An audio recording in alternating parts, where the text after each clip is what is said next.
Freelancing skill শিখে কি freelancer হওয়া যায়? একটি বিজনেস শুরু করতে হলে আপনার ফ্রিল্যান্সিং নলেজটি খুব সাহায্য করবে আপনাকে।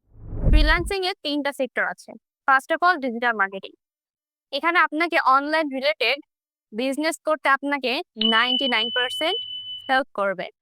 আপনার প্রোডাক্ট সেলিং থেকে শুরু করে স্পন্সর এবং অ্যাডভার্টাইজমেন্ট থেকে শুরু করে যাবতীয় সকল কাজ আপনি এই ফ্রিল্যান্সিং স্কিল দিয়েই করতে পারবেন।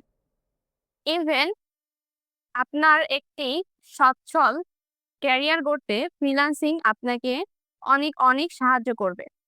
আপনাকে অনলাইন মার্কেটিং করতে হবে এই টেকনোলজির দুনিয়ায়। এখন বিজনেস অনলাইনে হয়। কাপড় থেকে শুরু করে মোমবাতির বিজনেস পর্যন্ত এখন ডিজিটাল মার্কেটিং এর স্কিলটা ব্যবহার করে আপনি ঘরে বসেই স্বাবলম্বী হতে পারবেন। ভয়কে দূরে রেখে নিজেকে একটা সুযোগ দিন।